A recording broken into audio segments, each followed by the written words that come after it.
Good day, everybody, and welcome to another edition of the Military and Foreign Affairs Network. I am your host, the voice of reason. Today is day 201 of the Russia-Ukrainian war, and we're continuing our coverage of this ongoing conflict. As we had reported over the last several days, there has been a great Ukrainian counterattack, both to the south, southeast, east, and north of the city of Kharkov. The Ukrainians have taken vast areas of territory, again, to the north, northeast, east, and southeast of the second largest city inside of Ukraine. If you look here at the map, you can kind of see the main routes of advance by the Ukrainian military as it continued to push up towards the shared Russian border. We also know that the Ukrainian offensive in the northeast quadrant of theater of operations have not gone without setbacks. We know that areas near Donetsk, Horlovika, and near north of Sloviansk and east of Sloviansk, there have been setbacks. The Ukrainians did attempt operations near Horlovika and to the south of Horlovika, as well as to the south of Donetsk, within the vicinity of Pesky.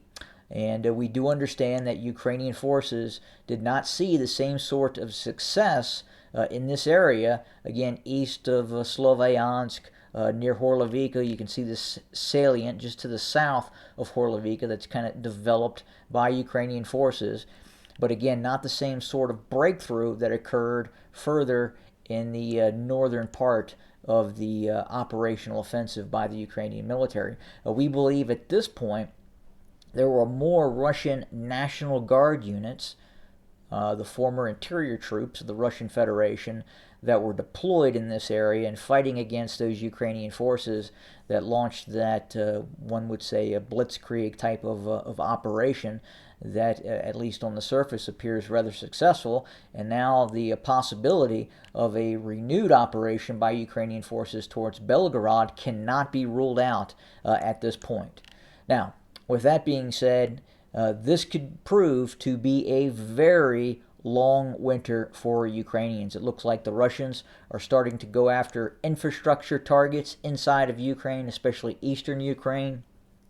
The type of infrastructure targets that would provide power, heat, electricity to eastern Ukraine could be cut off as we head into the winter of this ongoing conflict.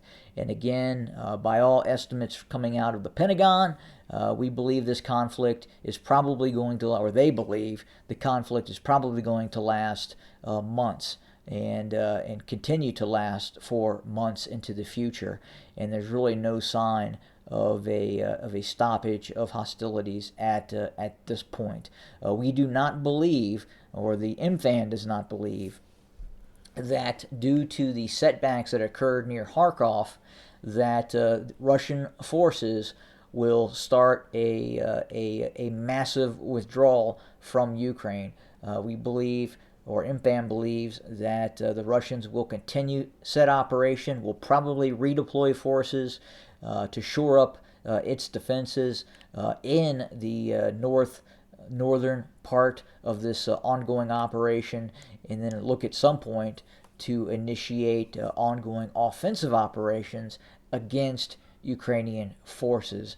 Very, very hard to believe that the Russians are going to call it quit at this point and back out of Ukraine in whole. Now, in the areas near Kharkov, east, southeast, north, it does appear that there is a general Russian retreat along the whole front of this area where you see the blue arrows in place. So, again, cannot deny that the Russians have suffered a significant setback. Now, how many troops were killed, wounded, taken prisoner, how much equipment was captured, hard to say at this point. We'll probably find that out later, but it will be very interesting to see if, in fact, the Ukrainians try to move into Russia proper, or start to look south by southeast towards Luhansk, Donetsk, or even to look for a renewed push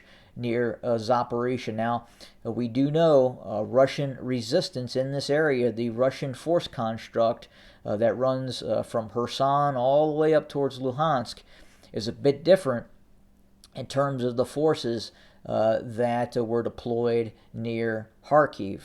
And again, we believe that those were more or less National Guard units with some interdispersed Russian ground combat formations, but some of the better Russian units right now are more or less deployed in the south against Ukrainian forces.